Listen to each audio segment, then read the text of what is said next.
Hello everyone, welcome back to my channel. This side Siddhi. And आज की class में मैं आप सभी के साथ इंडियन आर्ट एंड कल्चर से रिलेटेड इंपॉर्टेंट क्वेश्चंस लेकर के आई हूँ। आप सभी जानते हैं कि हिस्ट्री के सबसे इम्पॉर्टेंट टॉपिक्स में से ये एक टॉपिक माना जाता है।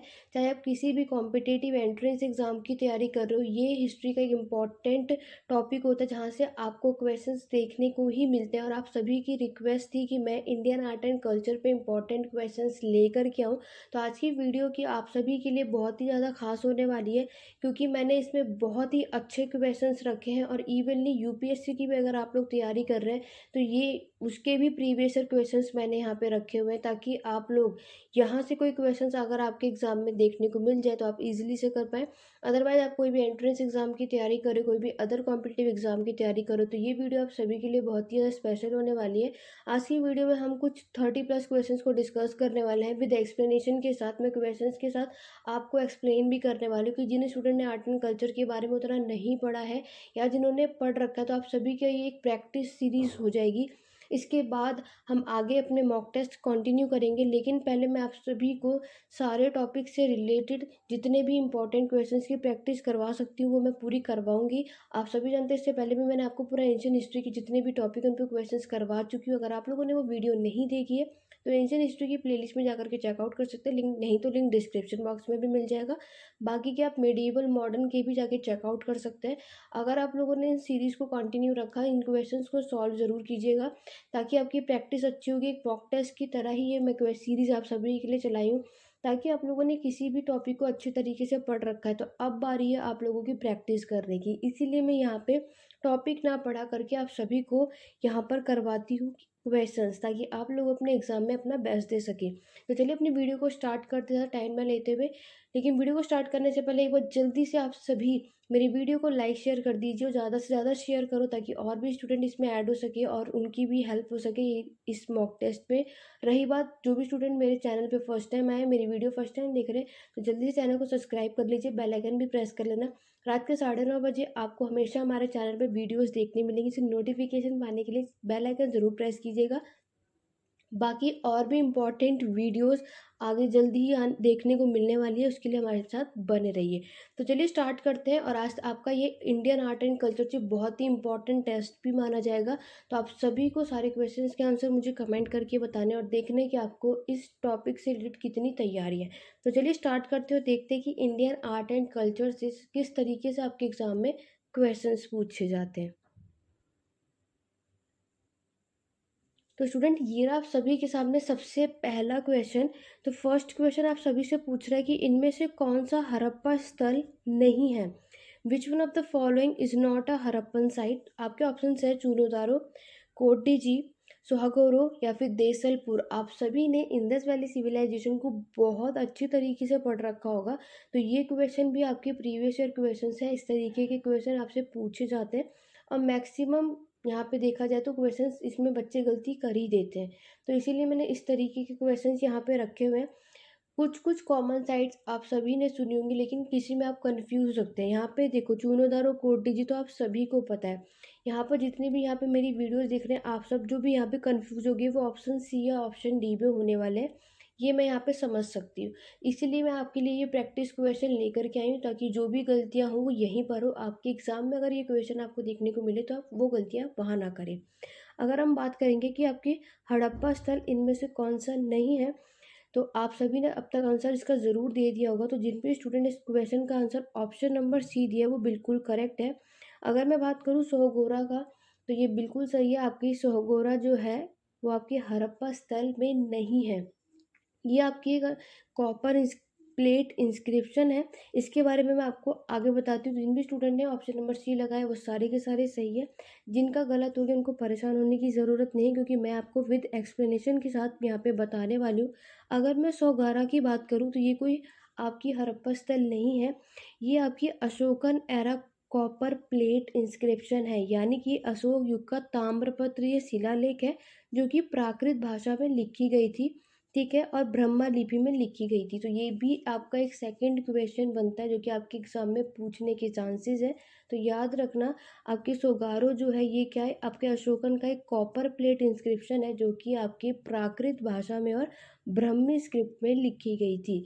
तो एक क्वेश्चन के अलावा यहाँ पे देखो 2 क्वेश्चन बन सकते हैं, तो आपको साथ में इसे भी नोट डाउन करते जाना है।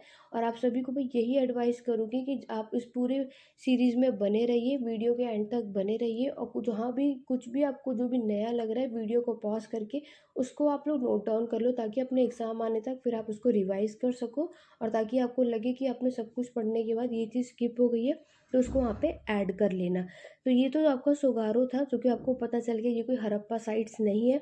अगर जो बाकी की 3 साइट्स जो आपके पॉइंट्स में थी, अगर मैं उसकी बात करूँ, तो आप देख सकते हो देसलपुर जो है वो आपके गुजरात में हड़प्पा साइट्स में, चूनोदारो आप सभी जानते हैं पाकिस्तान में, कोट-डीजी भी आपके पाकिस्तान में। वहीं अगर नेक्स्ट क्वेश्चन क्या बन जाता है कि देसलपुर जो गुजरात में, वहाँ पर हड़प्पा साइट्स में आपको क्या-क्या चीज़ें वहाँ पे, किस किस चीज़ों का एविडेंस हमें वहाँ पे मिलता है।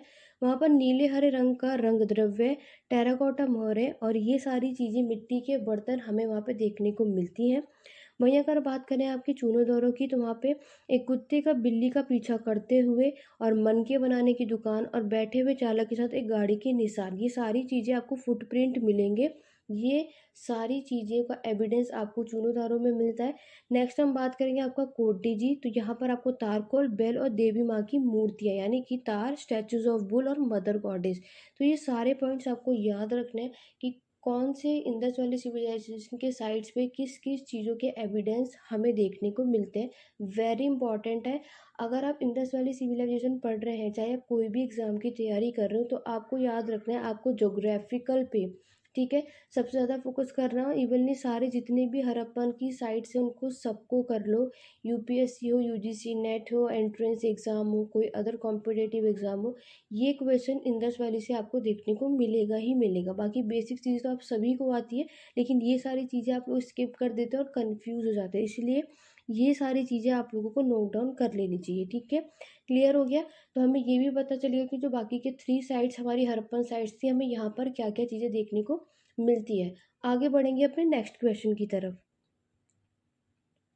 ये रहा आप सभी के सामने सेकंड क्वेश्चन। सेकंड क्वेश्चन में आप सभी से क्या पूछा गया है कि इनमें से किस राहत मूर्ति कला शिलालेख में अशोक के पत्थर के चित्र के साथ रानियों अशोक, यानी कि राजा अशोक का उल्लेख मिलता है। वेरी इंपॉर्टेंट है, ये यूपीएससी लेवल का भी क्वेश्चन है, ठीक है। आपने शायद इसको प्रीवियस ईयर में चेकआउट भी किया होगा। अगर आप यूपीएससी के एस्पिरेंट्स हैं और हिस्ट्री के सब्जेक्ट है आपके पास, तो आपने देखा होगा कि ऑलरेडी यूपीएससी के प्री में ऑलरेडी ये क्वेश्चन पूछा जा चुका है। In which of the following relief inscriptions in Rani Ashoka, यानी कि king Ashoka mention along with the stone portrait of Ashoka. आपके ऑप्शन है कंखली, सांची, शहबाजगढ़ी या फिर सोगोरा। तो जल्दी से बताइए कि इनमें से वो कौन सी मूर्ति कला या कौन सा वो इंस्क्रिप्शन है या शिलालेख है जिसमें अशोक के पत्थर के चित्र के साथ आपके रानियों अशोक, यानी कि राजा अशोक का शिलालेख मिलता है। अगर हम बात करें कि ये क्वेश्चन अगर आपके एग्जाम में आ जाता है, तो इस क्वेश्चन का राइट आंसर क्या होगा, कौन सा वो इंस्क्रिप्शन था, तो वो था आपका कंगहा हली, यानी कि कंगन हली वो शिलालेख था जिसके अंदर आपके राजा अशोक का उल्लेख मिलता है। तो इस क्वेश्चन का राइट आंसर क्या होगा आपका, ऑप्शन नंबर ए। अब आगे बढ़ेंगे। अगर हम इसकी बात करते हैं एक्सप्लेनेशन की, तो यहाँ पर आप सभी देख सकते हो कि आपका कंगनहली कर्नाटक के सनाती के स्थित है, ठीक है। ये चीज़ भी आपको पता होना चाहिए कि ये कंगहाली कहाँ पर है, आपके सनाती कर्नाटक के पास है। इस मूर्तिकला चित्रण में अपनी रानी और परिचाकों के साथ सम्राट को एक स्लैब पे उकेरा गया था, जिसमें अशोक के पत्थर के चित्र के रणीय अशोक, यानी कि राजा अशोक का उल्लेख मिलता है। तो इस क्वेश्चन का राइट आंसर, इसलिए मैंने आपको क्या बताया, कनागन हली, ठीक है। तो ये सारी चीज़ें भी आप सबको पता होना चाहिए। और ये इंस्क्रिप्शन कहाँ पे पाए देखने को मिलता है, आपको याद रखना, सनाती, जो कि कर्नाटक में स्थित है। आगे बढ़ेंगे अपने नेक्स्ट क्वेश्चन की तरफ। ये रहा आप सभी के सामने नेक्स्ट क्वेश्चन। नेक्स्ट क्वेश्चन आप सभी देख सकते हैं कि आपके पास जो 3 ऑप्शंस हैं जिसमें आपको विचार करना है। पहला बोला है स्टेटमेंट, बुद्ध का विग्रह, यानी कि deification of the Buddha, Bodhisattva के मार्ग पर चलना, trending of the path of Bodhisattva, छवि पूजा और अनुष्ठान, इमेज वर्शिप एंड रिचुअल्स। तो यहाँ पर जो ये आपको स्टेटमेंट दे रखे, क्या ये सारे महायाना बुद्धिज़्म, आप लोगों ने बुद्धिज़्म बौद्ध धर्म को बहुत अच्छे तरीके से पढ़ा हुआ होगा और आपने देखा होगा कि महायान और हीनयान ये 2 टॉपिक आप में पढ़ने को मिलता है। तो यहाँ पे 3 स्टेटमेंट दिए हैं जो कि आपको बताना है कि महायान बुद्धिज़्म से रिलेटेड क्या ये बातें सही है। आपके ऑप्शन यहाँ दे रखे हैं कि इसमें से फर्स्ट ओनली पहला सही है या केवल पहला और दूसरा केवल दूसरा और तीसरा या फिर ये तीनों ही स्टेटमेंट सही है। तो जल्दी से कमेंट करके बताइए जब तक आप सभी मुझे इस क्वेश्चन का कमेंट करके आंसर बता रहे हैं। और मैं आप सभी से यही एक बार नहीं हर बार रिक्वेस्ट करती हूँ कि ये मैं आप सभी के लिए प्रैक्टिस के क्वेश्चंस लेकर आती हूँ। तो आप सभी को यहाँ पे सपोर्ट करना चाहिए, पार्टिसिपेट करना चाहिए और ताकि आप अपने एग्ज़ाम में अच्छा स्कोर कर सको। आप सभी ने बहुत अच्छे तरीके से अपने चैप्टर्स को पढ़ा होगा, आप लोगों का रिवीजन भी चल रहा होगा, लेकिन अब आपको मॉक टेस्ट की क्वेश्चन ज़्यादा से ज़्यादा सॉल्व करने की ज़रूरत है। इसीलिए मैं आपके लिए ये क्वेश्चंस लेकर के आती हूँ, बहुत मेहनत के साथ मैं इसको तैयार करती हूँ ताकि आपकी तैयारी अच्छी हो। तो उसमें आपको मुझे सपोर्ट करना चाहिए, साथ में इसमें पार्टिसिपेट करो, सारे क्वेश्चंस के आंसर मुझे इसमें कमेंट करके बताते रहिए। क्लियर हो गया? चाहे आप मेरी वीडियो लाइव देख रहे हो 9:30 पर या फिर ऑफलाइन देखने वाले हैं, तो कभी भी आप मेरी वीडियो देखो, लेकिन आपको इन सारे क्वेश्चंस के आंसर कमेंट करके बताते रहने। क्लियर हो गया? आगे बढ़ते हैं, अगर हम बात करेंगे, यहाँ पर आप लोगों ने महायाना बुद्धिज़्म पढ़ रखा होगा, तो यहाँ पे डेफिशिएशन ऑफ बुद्धा, बुद्ध का विग्रह है, ये बिल्कुल करेक्ट है। बोधिसत्व के मार्ग पर चलना, तो ये सारी चीज़ें भी इसमें देखने को मिलती है। और यहाँ पर आपके वर्शिप और रिचुअल्स यानी कि मूर्ति पूजा में बिलीव रखते हैं, ये बातें भी सही है। इट मीन्स इस क्वेश्चन का राइट आंसर है ऑप्शन नंबर डी। ठीक है, 1, 2 और 3 ये स्टेटमेंट बिल्कुल सही है। ठीक है, महायान और हीनयान आप सभी ने पढ़ा होगा, तो मैं ये भी चाहूँगी कि आप सभी मुझे हीनयान और महायान के बारे में क्या डिफरेंस है नीचे कमेंट करके बताएंगे कि हीनयान और महायान में दोनों में क्या अंतर है और दोनों में हमें क्या अलग अलग बातें देखने को मिलती है। और अगर आप बुद्धिज़्म या बौद्ध धर्म को पढ़ रहे हैं तो ये टॉपिक वेरी इंपॉर्टेंट है। यहाँ से क्वेश्चन आपको हर एग्ज़ाम में देखने को मिलता ही मिलता है, तो इसको ज़रूर अच्छे से पढ़ के जाइएगा। आगे बढ़ेंगे अपने नेक्स्ट क्वेश्चन की तरफ। नेक्स्ट क्वेश्चन ये रहा आप सभी के सामने। नेक्स्ट क्वेश्चन में पूछा गया है, राजा में मंदिर निर्माण के कल्याण मंडप का निर्माण एक उल्लेखनीय विशेषता थी। आपको बताना है कि बिल्डिंग है कल्याण मंडप was a notable feature in the temple construction in the kingdom of. तो आपको ये बताना है कि कल्याण मंडप जो मंदिर देखने को मिलता है, मंडप देखने को मिलता है, ये किसके किंगडम, किसके साम्राज्य के समय पर ये आपको देखने को मिलता है? चालुक्य, चंदेल, राष्ट्रकूट या फिर विजयनगर। आप सभी ने अभी तक एंशियंट, मेडिएवल, मॉडर्न सब कुछ अच्छे तरीके से पढ़ लिया, अब रिवीजन चल रही है और आपने ये सारी बातें देख रखी है कि राज्य के मंदिर निर्माण में जो कल्याण मंडप है इसका निर्माण ये किसका फीचर है? तो राइट आंसर क्या है आपका? विजयनगर। तो इस क्वेश्चन का राइट आंसर है ऑप्शन नंबर डी। तो जिन भी स्टूडेंट ने ऑप्शन नंबर डी लगाया वो बिल्कुल करेक्ट है। आगे बढ़ते तो आप लोग यहाँ पर देख सकते हैं, तो कुछ इस तरीके का ये टेम्पल दिखता है और ये पिलर्स यहाँ पे बहुत सारे हैं। ठीक है, तो Kalyana mandapa mean to celebrate divine weddings was a notable feature of the architecture of Vijay period. आप सभी को पता है कि मंडप किस काम में आता है? शादी करवाने के लिए। ठीक है, तो दिव्य शादियों के जश्न मनाने के लिए विजयनगर काल की वास्तुकला की एक उल्लेखनीय विशेषता थी क्या? कल्याण मंडप। तो ये मैंने आपको बताया कुछ इस तरीके से दिखता है। यहाँ पे इतने सारे पिलर्स आपको देखने को मिलेंगे। ठीक है, विजयनगर की आर्ट और आर्किटेक्चर भी आपने बहुत अच्छे तरीके से पढ़ा होगा, तो इसलिए इस क्वेश्चन का right answer option number D था। आगे बढ़ेंगे नेक्स्ट क्वेश्चन की तरफ। नेक्स्ट क्वेश्चन ये रहा आप सभी के सामने और यहाँ पर आपको बोला निम्नलिखित युग्मों में विचार करो।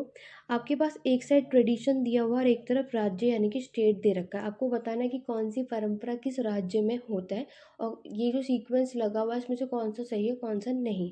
पहला आपको दे रखा है चापचर कुट महोत्सव जो कि मिजोरम में होता है, खोंगजोम परबा गाथा गीत जो कि मणिपुर में होता है, थांगता नृत्य जो कि सिक्किम में होता है। आपके ऑप्शंस यहाँ पे नीचे दे रखे हैं, ओनली फर्स्ट या first and second, first and second दो बार सेम हो गया और first and second and third, तो फर्स्ट और थर्ड कर लो इसको। ठीक है, तो जल्दी से कमेंट करके बताइए कि इसका क्वेश्चन का राइट आंसर क्या होगा।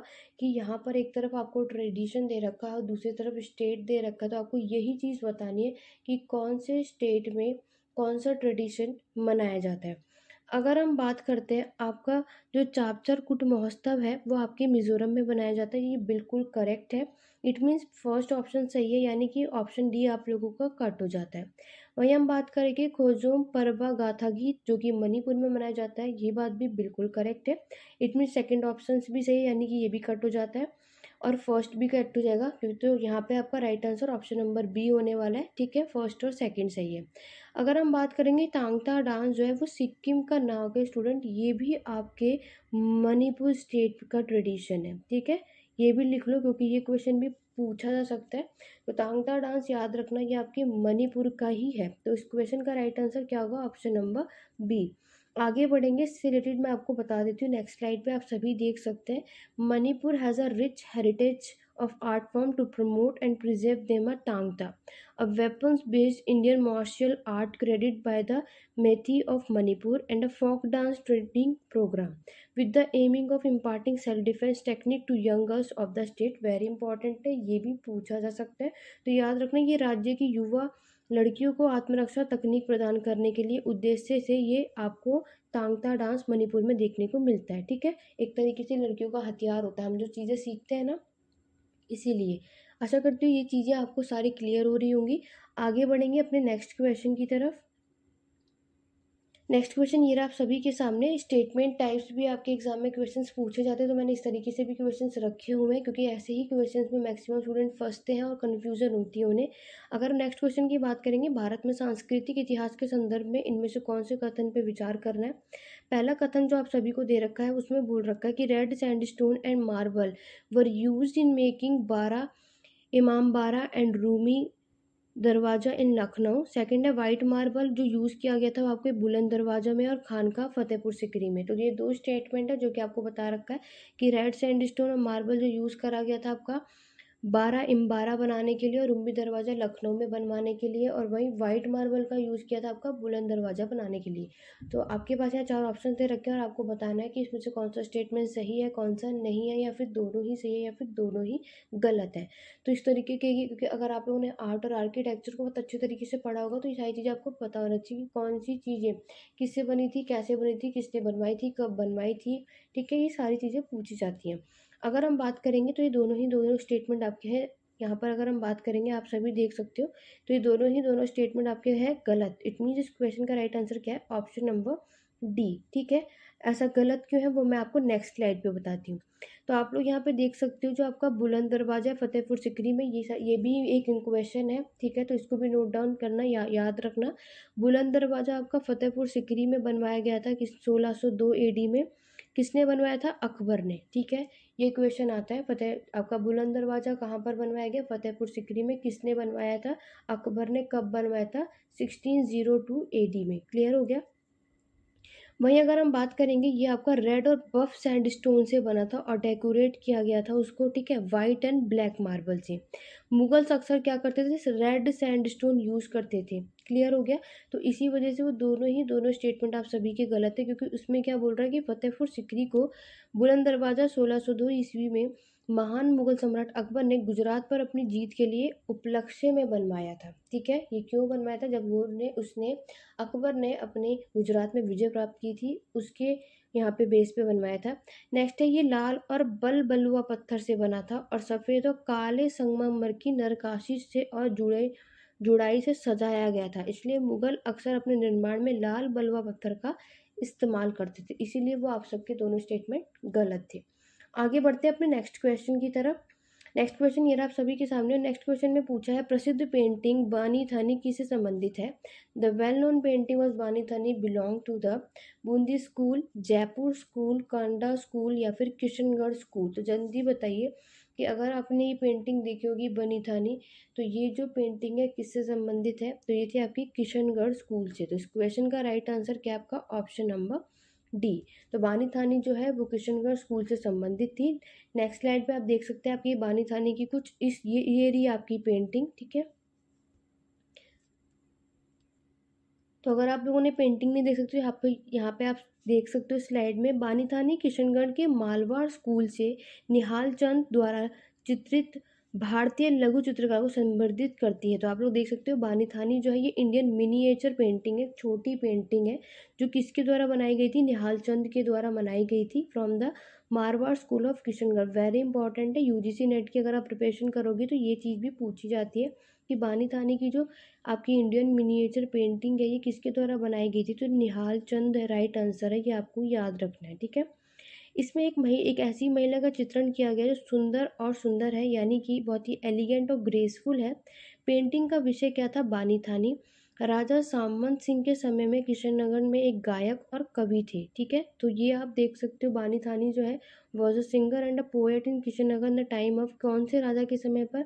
ये पोएट जो यहाँ पर सिंगर देखने को मिलते हैं तो वो थे आपके किंग सावंत सिंह। तो ये चीज़ें भी आपको पता होना चाहिए, आप इसको नोट डाउन ज़रूर कीजिएगा। अदरवाइज इस क्लास के बाद आप आर्ट एंड आर्किटेक्चर के जो टॉपिक्स हैं उनको जाके ज़रूर पढ़िए, उसको ज़्यादा रिवीजन कीजिए, अभी भी आपके पास टाइम है।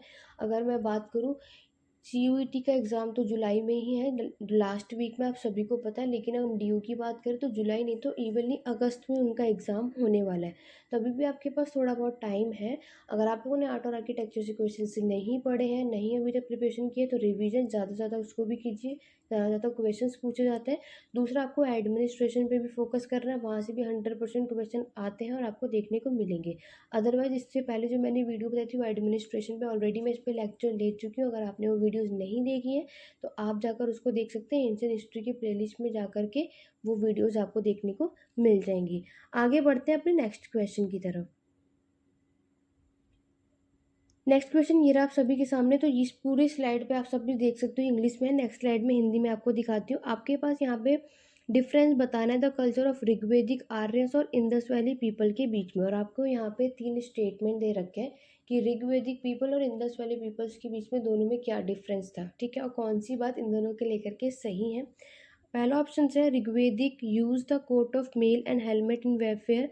लेकिन वहीं दूसरी जगह बात करें जो इंडस वैली सिविलाइजेशन है, वहाँ पर हमें ऐसा कोई भी एविडेंस देखने को नहीं मिलता। Rigvedic Aryan gold silver copper इन सब के बारे में जानते थे, इन सब चीज़ों से अवेयर थे। लेकिन इंडस वैली जो है वो सिर्फ कॉपर और टिन के अवेयर थे। नेक्स्ट अगर हम बात करेंगे, ऋग्वेदिक आर्यन जो है वो आपके डोमेस्टिकेटेड द हॉर्स। जो आर्यंस हैं उन्होंने घोड़े को भी पालतू बनाना शुरू कर दिया था। लेकिन वहीं अगर हम बात करेंगे जो इंडस वैली के लोगों के पास अभी भी हमें ऐसा कोई एविडेंस देखने को नहीं मिलता कि हाँ इसने भी घोड़ों को डोमेस्टिकेट करना स्टार्ट किया था। नेक्स्ट स्लाइड पे बात करते हैं। हिंदी वाले स्टूडेंट यहाँ पर आप लोग सभी देख सकते हो, तो जल्दी से कमेंट करके बताइए इस क्वेश्चन का राइट आंसर क्या होगा। यहाँ पर आप सभी देख सकते हो, ऋग्वेदिक आर्य युद्ध में मेल और हेलमेट की कोट का इस्तेमाल करते थे। वहीं अगर सिंधु घाटी सभ्यता के लोगों में इनको इस्तेमाल कोई सबूत हमें नहीं छोड़ा, तो हमें पता ही नहीं चला। ऋग्वेदिक काल सोना चांदी और तांबा इन सब के बारे में जानते थे, लेकिन सिंधु घाटी की सभ्यता सिर्फ तांबा और लोहा के बारे में जानते थे। थर्ड, अभी मैंने आपको बताया ऋग्वेदिक आर्यन जो थे उन्होंने घोड़ों को पालतू बनाया था, और सिंधु घाटी सभ्यता के लोगों को यहाँ पर हमें इसमें कोई एविडेंस मिलता नहीं है कि हाँ इनको घोड़ों के बारे में पता था या नहीं। आपके पास यहाँ ऑप्शंस दे रखे हैं, आपको जल्दी से बताना है कि इसमें से कौन सा स्टेटमेंट सही है कौन सा नहीं। जल्दी से जल्दी कमेंट करके बताइए कि इस क्वेश्चन का राइट आंसर क्या होगा।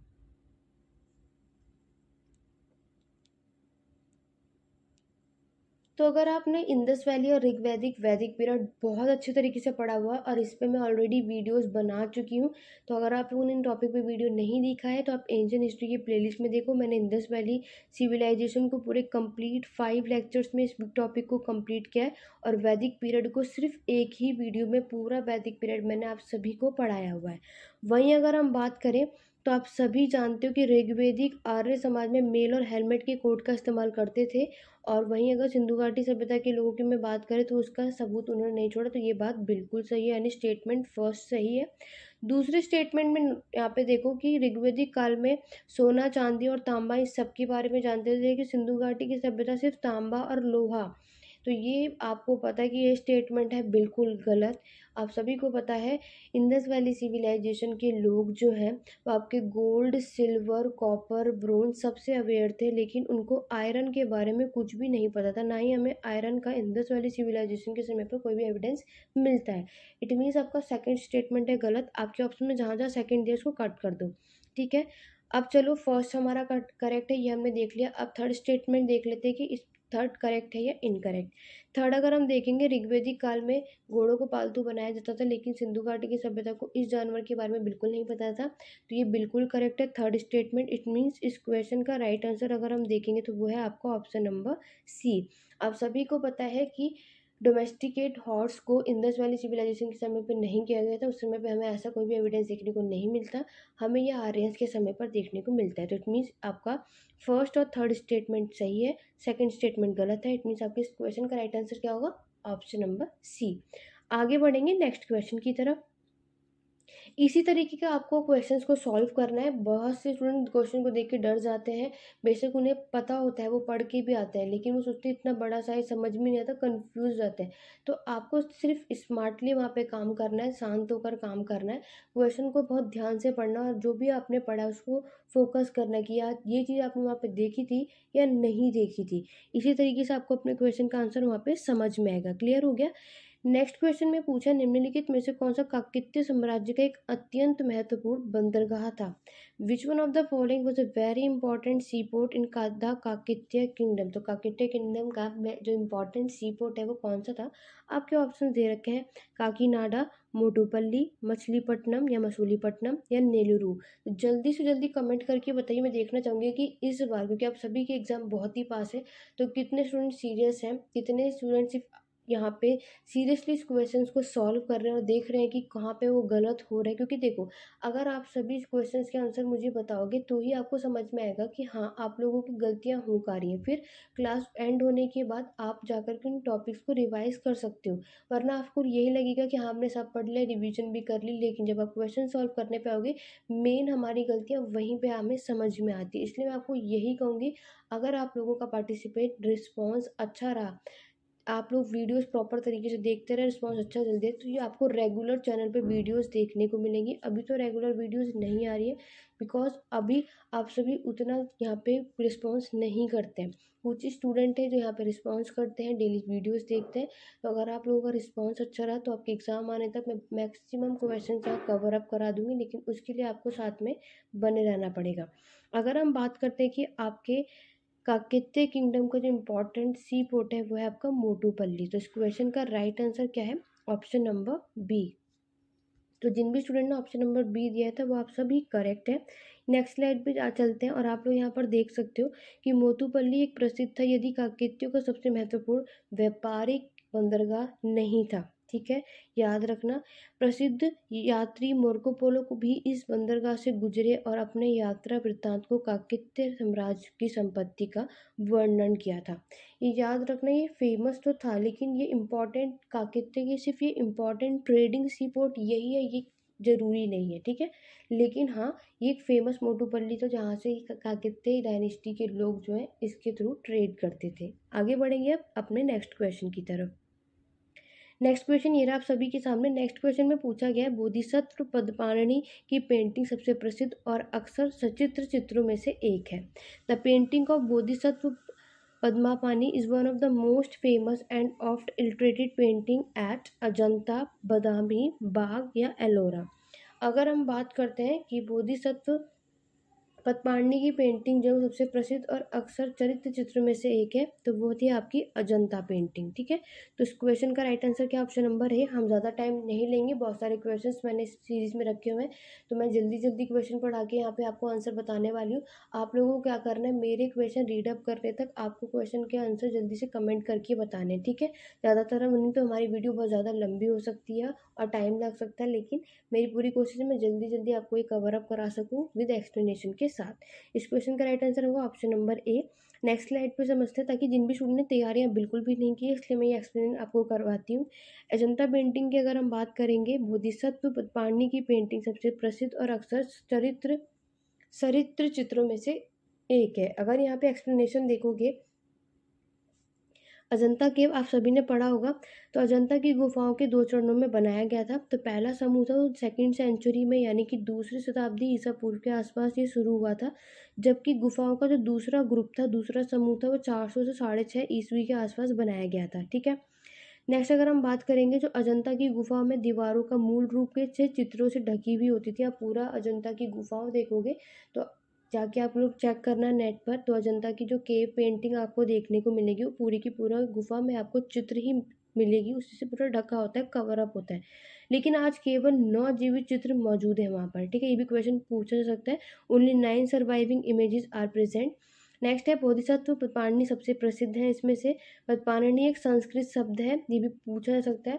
इसका अर्थ है कि वह जो कमल धारण करता है, ठीक है। पद्मावती का मतलब क्या है, वह जो कमल धारण करता है, यानी कि one who holds a lotus. और आपको पता है आप सभी को कि आपका जो ये अजंता केव है, ये आज के टाइम पे एक यूनेस्को वर्ल्ड हेरिटेज साइट है। और अजंता की जो गुफा के चित्र टेम्पोरा नामक तकनीक का एक उपयोग करके बनाया गया था। तो ये पूरा टेम्पेरा है, इस टेक्निक का यूज़ करके आपका ये अजंता केव को बनाया गया था। अजंता की गुफाओं में पेंटिंग बौद्ध कला और वास्तुकला की सबसे सुंदर उदाहरणों में से एक माना जाता है। ये भी आपके एग्जाम में स्टेटमेंट वाइज में पूछा सकता है। अजंता केव याद रखना, आपका बुद्धिस्ट आर्ट और आर्किटेक्चर आपको देखने को मिलेगा। जैनिज्म भी आपके ऑप्शन में डाल देगा, तो आपको यही आप लोगों की गलतियां हो जाती है, तो आपको ये सारी चीज़ें ध्यान रखनी है। वहीं अगर हम बात करेंगे आपका अजंता केव है कहाँ, बहुत ही वेरी वेरी इंपॉर्टेंट क्वेश्चन है। तो ये आपके महाराष्ट्र में है, ठीक है। क्लियर हो गया। बाकी क्लास एंड होने के बाद अजंता केव की जो गुफा है आप सभी गूगल पे सर्च करके ज़रूर देखिएगा। बाकी जिनको भी अजंता केव से रिलेटेड अब आगे कुछ भी क्वेश्चन आएगा, इन्हीं में से पूछा जाएगा, तो आपको इसको अच्छे से पढ़ लेना है। आगे बढ़ेंगे। नेक्स्ट स्लाइड पे मैंने ऑलरेडी देखो अजंता पेंटिंग लगा रखी है, कुछ इस तरीके की दिखती है, ठीक है। बाकी आप लोग अपने गूगल से और चेकआउट कर लीजिएगा।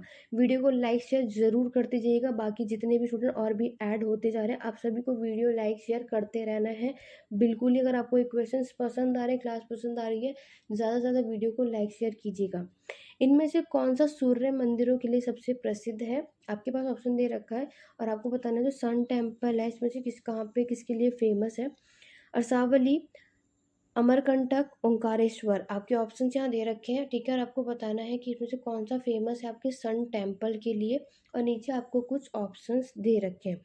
अगर हम बात करेंगे आपके जो सूर्य मंदिर यानी कि सन टेम्पल के लिए जो सबसे ज़्यादा प्रसिद्ध है, तो वह आपका अमरावली। तो इस क्वेश्चन का राइट आंसर होगा ऑप्शन नंबर ए।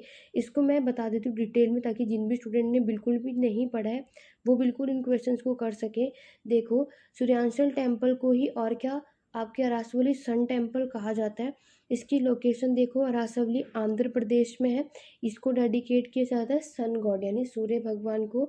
इसमें फीचर्स अगर आप देखोगे तो यहाँ पर क्या है कि मंदिर का निर्माण इस प्रकार किया गया है कि सूर्य का प्रकाश दिन के पहले भाग में भगवान के चरणों में पड़ता है। तो इस मंदिर को इस तरीके से बनाया गया था कि शुरू में ही यानी कि सुबह सुबह ही जब भी सूरज जो है तो उसकी डायरेक्ट किरणें जो हैं वो किसमें आपके भगवान के चरणों में ही जाए, इसको इस तरीके से बनाया गया है। अगर हम बात करेंगे किसके द्वारा बनवाया गया था, तो मंदिर के निर्माता शासक देवेंद्र शर्मा ने 7वीं शताब्दी ईसा पूर्व में बनवाया था।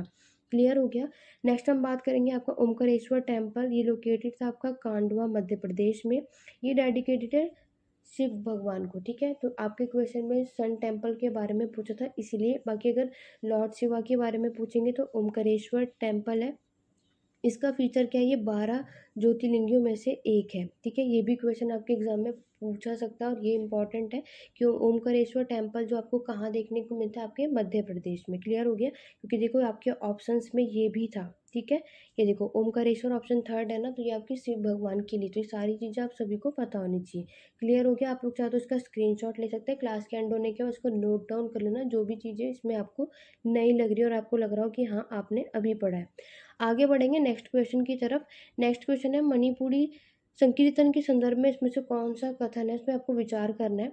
आपके ऑप्शन है, यह एक गीत और नृत्य प्रदर्शन है। ये जो आपका मणिपुरी शांति कीर्तन है, इनसे रिलेटेड जो स्टेटमेंट यहाँ पे थीम दिया, आपको बताना है कि कौन सा करेक्ट है। क्या ये एक it is a song and dance performance है, यानी कि ये गीत और नृत्य प्रदर्शन है। सेकेंड ऑप्शन है, छाछ प्रदर्शन में इस्तेमाल होने वाले एकमात्र संगीत वाद्य तंत्र है, यानी कि cymbals are the only musician instrument use in the performance. और थर्ड ऑप्शन आप सभी को दे रखा है, it is perform to narrate in the life and deed for the lord Krishna. ये भगवान कृष्ण के जीवन और कार्य का वर्णन करने के लिए किया जाता है। तो जल्दी से बताइए, आपके पास नीचे ऑप्शन दे रखे कौन सा स्टेटमेंट सही है। अगर हम बात करेंगे आपकी मणिपुर शांति कीर्तन की संकीर्तन की, तो यहाँ पर आप देखोगे मणिपुर संकीर्तन की एक गीत और नृत्य प्रदर्शन है, तो स्टेटमेंट फर्स्ट बिल्कुल करेक्ट है। और अगर हम बात करेंगे कि ये भगवान कृष्ण के जीवन और कार्य के लिए वर्णन के लिए किया जाता है, तो ये स्टेटमेंट भी सही है। इस क्वेश्चन का राइट आंसर अगर एक्चुअल में देखा जाए ऑप्शन नंबर बी यानी कि फर्स्ट और थर्ड करेक्ट है। सेकंड ऑप्शन बिल्कुल गलत है कि ये सिर्फ सांस प्रदर्शन में इस्तेमाल होने के लिए एकमात्र संगीत वाद्य था, तो ऐसा कुछ भी नहीं था। क्लियर हो गया। नेक्स्ट स्लाइड पे आप सभी देख सकते हो, और यहाँ पे मैं आपको बता रही हूँ कि सेकंड स्टेटमेंट क्यों गलत है। क्योंकि इसलिए गलत है क्योंकि देखो यहाँ पे 2 ढोलकियाँ और लगभग 10 गायक नर्तक बैठे भक्तों के घिरे एक हॉल या घरेलू प्रांगण में प्रदर्शन करते थे। ठीक है, सिर्फ एक वही यंत्र नहीं था जिसके थ्रू ये आपके कीर्तन किया जाता है, इसलिए वो ऑप्शन हो जाता है गलत। बाकी के 2 स्टेटमेंट आपके बिल्कुल ही सही है जो मैंने आपको अभी बताया था। क्लियर हो गया, आप लोग इसको पढ़ लेना बाकी डिटेल में। आगे बढ़ेंगे अपने नेक्स्ट क्वेश्चन की तरफ। नेक्स्ट क्वेश्चन ये रहा आप सभी के सामने। यहाँ पर आपको भारत के इतिहास के संदर्भ में इनमें से युग्मों पर विचार करना है। आपको यहाँ पर हिस्ट्री ऑफ इंडिया यहाँ पे कुछ पेयर्स दे रखे हैं, एक तरफ आपको टर्म दिया, उसका एक डिस्क्रिप्शन दिया है। आपको बताना है कि कौन सा करेक्ट है और कौन सा नहीं। पहला आपका है एरापट्टी, सेकंड आपका तनियूर, थर्ड है आपका घाटीकास। आपको बताना है कि एरीपट्टी जो है वो भूमि राजस्व जिसमें गांव के तालाब के रखरखाव के लिए अलग रखा गया था। सेकंड है ये एक ब्राह्मण या ब्राह्मणों के समूह को दान किए जाने वाला गए गांव है। थर्ड है आमतौर पर मंदिरों से जुड़े कॉलेज। तो यहाँ पर आपको दे रखी है कि ये टर्म जो है, आप सभी को पता है हर एक चीज़ के लिए टर्म का यूज़ किया जाता है, तो आपको यही चीज़ बतानी है कि कौन सा टर्म किस चीज़ के लिए यूज़ किया जाता था। तो ये जल्दी से कमेंट करके बताइए कि इस क्वेश्चन का राइट आंसर क्या होगा। अगर हम इस क्वेश्चन की बात करेंगे तो आपका एरापट्टी ये टर्म आपके land revenue from which was set apart from the maintenance of village tank. तो ये बिल्कुल एरापट्टी का यूज़ आपकी भूमि राजस्व जिसमें गांव के तालाब और रखरखाव के लिए अलग रखा गया था टर्म, इसके लिए यूज़ होती है, बिल्कुल करेक्ट है। तनियूर की बात करें, ये एक ब्राह्मण और ब्राह्मणों के समूह को दान था, ये बिल्कुल ऑप्शन गलत है। ठीक है, यह आप लोगों का एक रेवेन्यू डिस्ट्रिक्ट यूनिट कहा जाता है। और थर्ड की अगर हम बात करें घाटीकास, ये आमतौर पर मंदिरों पे से जुड़े कॉलेज के लिए ये चीज़ें टर्म यूज़ की जाती थी, तो ये भी बिल्कुल करेक्ट है। तो इस क्वेश्चन का right answer option number third है, यानी कि पहला और थर्ड स्टेटमेंट सही है। अगर हम बात करेंगे कि तैन्यूर होता क्या है, तो ये मैंने आपको अभी बताया कि तैन्यूर आपका एक लार्ज विलेज है and word distinct revenue unit under the Chola. ये भी इंपॉर्टेंट क्वेश्चन है कि तैन्यूर एक बड़ा गांव था और चोलों के अधीन अलग अलग राजस्व इकाइयाँ थी। ये क्वेश्चन मैं आपको ऑलरेडी बता चुकी हूँ और अभी ऊपर कराया। लेकिन अगर मैं बात करूँ, आप लोग यहाँ पे अपने क्वेश्चन की तरफ चलिए और क्वेश्चन में देखिए कि आपके क्वेश्चनों में क्या दिया है। Village donated to a single Brahmin और अ ग्रुप ऑफ ब्राह्मण। तो एक ऐसा गाँव है जहाँ पर ब्राह्मणों को दान दिया जाता है। तो आप सभी को ये बात पता है, जो ब्राह्मणों को दान दिया जाता है उसके लिए जो टर्म यूज़ की थी वो है आपका ब्रह्मदेया। ये आप सभी ने पढ़ा हुआ है, ब्रह्मदेया ये यूनिट होती है। इसमें क्या होता है, ब्राह्मणों को दान दिया जाता है। तो ये स्टेटमेंट जो करेक्ट होगी ये आपके ब्रह्मदेया अगर यहाँ पे टर्म लिखी होती तो बिल्कुल करेक्ट होता है। ठीक है, तो नेक्स्ट स्लाइड पे देख सकते हो आप सभी, इसलिए मैंने वो ऑप्शन क्यों गलत है वो भी आपको बताया। जहाँ पर आप एक ब्राह्मण या ब्राह्मण के ग्रुप को समूह को जो दान देते हो उन गाँव को ब्रह्मदेया कहा जाता है। क्लियर हो गया। लेकिन आपके ऑप्शन में तैन्यूर दिया था, स्टेटमेंट ब्रह्मदेया का देता है, इसलिए गलत है। आगे जाके याद रखना है कि तैन्यूर जो टर्म है ये एक लार्ज बड़ा एक गांव होता है और ये डिस्ट्रिक्ट रेवेन्यू यूनिट है जो कि चोला के अंडर में लिया जाता था। क्लियर हो गया, आशा करती हूँ ये डाउट आपको साथ ही साथ क्लियर होते जा रहे हैं। मैं पूरी कोशिश करूँ कि सिर्फ आपको क्वेश्चंस के आंसर ही नहीं बताऊँ, एक्सप्लेनेशन भी बताऊँ कि आखिर ये गलत है तो क्यों है, तो ही आप फ्यूचर में ये क्वेश्चन आपके एग्जाम में देखने को मिलेगा तो आप लोग उसको ईजिली से कर पाओ, गलतियाँ बिल्कुल भी ना करके हैं। ठीक है, आगे बढ़ेंगे नेक्स्ट क्वेश्चन की तरफ। वेरी इंपॉर्टेंट क्वेश्चन है और ये क्वेश्चन आपने मैक्सिमम एग्जाम में ये क्वेश्चन देखा ही होगा। अगर हम कलमकारी पेंटिंग की बात करें तो आपको कलमकारी पेंटिंग से रिलेटेड यहाँ पे 4 स्टेटमेंट दे रखे हैं और आपको बताना है इसमें से कौन सा करेक्ट है। दक्षिण भारत में एक हाथ से चित्रित ये सूती कपड़ा है, या पूर्व उत्तर भारत में बांस हस्तशिल्प पर एक हस्तनिर्मित चित्र है, या भारत के पश्चिमी हिमालय क्षेत्र में एक ब्लॉक पेंट ऊनी कपड़ा है, या फिर उत्तर पश्चिम भारत में हाथ से चित्रित सजावटी रेशमी कपड़ा। तो जल्दी से कमेंट करके बताइए कि कलमकारी पेंटिंग आपका hand printed cotton textile south India का था, या फिर ये आपका हैंडमेड ड्राइंग है जो कि bamboo handicraft north east India में ये आपको पेंटिंग देखने को मिलती है, या फिर ब्लॉक पेंटेड वुडन क्लॉथ है जो कि वेस्टर्न हिमालय रीजन ऑफ आपके इंडिया में देखने को मिलता है, या फिर ये hand painted decorated silk cloth था जो कि आपको नॉर्थ वेस्ट इंडिया में देखने को मिलती है। अगर हम बात करेंगे तो आप सभी ने इसको बहुत अच्छे से पढ़ा होगा और ये मैनी टाइम एग्जाम में पूछा गया है।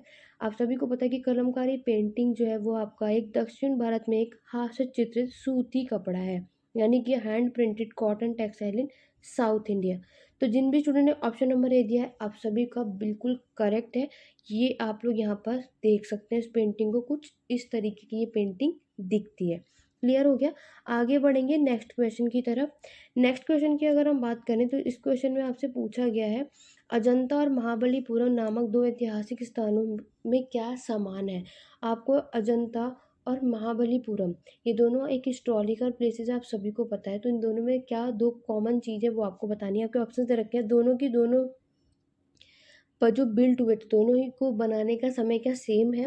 दूसरा ऑप्शन है कि दोनों बिलोंग करते हैं आपके सेम रिलीजियस डिनोमिनेशन से, दोनों ही आपके धार्मिक संप्रदाय के हैं, या दोनों ही रॉक शेल्टर यानी कि रॉक कट स्मारक है। तो जल्दी से कमेंट करके बताइए कि इस क्वेश्चन का राइट आंसर क्या होगा। आप सभी ने अभी मैंने अजंता केव तो आप सभी को पढ़ा दिया, और महाबलीपुरम, इन दोनों में जो समानताएं हैं, डिफरेंस नहीं पूछा गया है। क्वेश्चन को बहुत ही ध्यान से पढ़ना, कॉमन चीज़ें पूछी हैं, ठीक है। अगर हम कॉमन चीज़ें की बात करें तो दोनों का निर्माण एक ही काल में नहीं हुआ था स्टूडेंट, तो it means option number A तो आपका होता है गलत। तो जहाँ पे वन दे रखा तो उसको तो आप कट कर सकते हैं, ठीक है। वहीं अगर हम बात करें तो फर्स्ट ये बचा आपका क्या, ऑप्शन नंबर थर्ड, यानी कि इस क्वेश्चन का राइट आंसर क्या है, ऑप्शन बी, यानी कि दोनों में रॉकेट स्मारक है। आप लोगों को ऐसे स्मार्टली काम करना है, सारी चीज़ों पढ़ने में नहीं लगे रहना है, ठीक है। कभी कभी आप कंफ्यूज होते, लेकिन अगर आपको एक आध पॉइंट भी पता होंगे, आपने उसको पढ़ा होगा, तो आप जल्दी से अब इन क्वेश्चन को कर सकते हैं, ठीक है। आपको टाइम नहीं वेस्ट करना, क्योंकि आपको पता है आपके पास टाइम कम होता है, आपको क्वेश्चन ज़्यादा करने होते हैं, तो आपको जल्दी जल्दी किस तरीके से आप उसको कर सके, तो ये एक तरीका होता है। क्लियर हो गया। तो इस क्वेश्चन का right answer option number B है। आइए चलिए देखते हैं कि इन दोनों में और ये जो ऑप्शंस गलत थे वो क्यों गलत थे। अगर मैं अजंता की पेंटिंग की बात करूँ तो इसका टाइम पीरियड है 200 BC से 650 AD, ठीक है, बाय वातक किंग, ये वटाक राजाओं द्वारा। ये 200 ईसा पूर्व से आपके 650 ईस्वी के अप्रॉक्स ये देखने को मिलता है, और ये एक बुद्धिस्ट केव है, बौद्ध गुफा, ये मैंने अभी आपको ऑलरेडी ऊपर बता दिया था। महाबलीपुरम की बात करें तो 7 to 8 सेंचुरी में ये पल्लव किंग द्वारा बनवाया गया था, ठीक है। ये वतक किंग के द्वारा और ये पल्लव किंग के द्वारा, ठीक है। नेक्स्ट है ये एक हिंदू टेम्पल है, ये बुद्धिस्ट, ये बौद्ध गुफा थी, तो यानी कि आपके महाबलीपुरम में एक हिंदू मंदिर है। It is mostly related to Vaishnav. याद रखना ये जो मंदिर है किससे रिलेटेड था, विष्णु भगवान से, ये बात आप सभी जानते हैं। इसीलिए स्टार्टिंग के टू जो है आपके स्टेटमेंट गलत थे। दोनों ही दोनों आपके रॉक कट मॉन्यूमेंट है, जो कि आप इस पिक्चर्स में देख सकते हैं। क्लियर हो गया। आगे बढ़ते हैं नेक्स्ट क्वेश्चन की तरफ। लेकिन आगे बढ़ने से पहले एक बात याद रखना कि आपको जो क्वेश्चंस के अलावा जो मैं एक्सप्लेनेशन दे रही हूँ यहाँ से भी क्वेश्चन बनते हैं, तो याद रखना अजंता केव आपका बुद्धिस्ट केव है और ये हिंदू टेम्पल है, ये भी क्वेश्चन पूछा जा सकता है। और नेक्स्ट ये बताका किंग के द्वारा बनवाया गया था, और ये पल्लव किंग के द्वारा। ये दो चीज़ें और आपको एक्स्ट्रा याद रखनी है अपने एग्जाम पॉइंट ऑफ व्यू से। आगे बढ़ेंगे नेक्स्ट क्वेश्चन की तरफ। नेक्स्ट क्वेश्चन की अगर हम बात करें, नेक्स्ट क्वेश्चन में पूछा है भारत में के कला और पुरातात्विक इतिहास के संदर्भ में इनमें से कौन सा सबसे पहले बनवाया गया था। With reference to the art and archaeological history of India which one of the following was made earliest. आपके ऑप्शन है बागेश्वर में लिंगराज मंदिर, धौली के रॉककट हाथी, या महाबलीपुरम में रॉककट स्मारक, या उदयगिरी में वराह छवि। तो जल्दी से कमेंट करके बताइए कि इसमें से सबसे पहले कौन सा आर्ट और आर्किटेक्चर बनाया गया था। सबसे पहले मेड अर्लीस्ट पूछा है, ठीक है। ये सारी की सारी आर्कियोलॉजिकल साइट से हम सबको पता है, लेकिन सबसे पहले कौन सा बनाया गया था। तो सबसे पहले अगर हम देखेंगे तो बनाया गया था आपका rock cut elephant and at Dhauli, ठीक है। तो इस क्वेश्चन का right answer option number B है। ये तो वही, ये जो इस तरीके की चीज़ें पूछते हैं ना कि सबसे पहले कौन सी चीज़ आई, सबसे बाद में कौन सी आई, तो ये अगर आप लोगों ने जिसने बहुत ही प्रॉपर तरीके से टॉपिक को पढ़ा होगा, समझा होगा, वो ही इसको कर पाएगा, अदरवाइज बाकी सबको कन्फ्यूज़न हो सकती है। क्लियर हो गया। आगे बढ़ते हैं। एक्सप्लेनेशन यहाँ पे मैं आप सभी को दिखा देती हूँ कि लिंगराज टेम्पल जो भुवनेश्वर में बना था, ये आपके 6th सेंचुरी में बना था, 615 to 657 में, अराउंड 11 AD के टाइम पर, ठीक है। रॉक कट एलिफेंट धौली में सबसे अर्लीस्ट है, ये बुद्धिस्ट स्क्रिप्चर है, यानी कि आपके बौद्ध की मूर्तियां हैं। उड़ीसा कंस्ट्रक्ट में अशोका के द्वारा बनवाया गया था, ठीक है। आगे अगर हम बात करेंगे, नेक्स्ट है आप सभी का रॉक कट मॉन्यूमेंट महाबलीपुरम में। ये पल्लव महेंद्र वर्मन फर्स्ट के द्वारा ही बनवाया गया था 6th century AD में।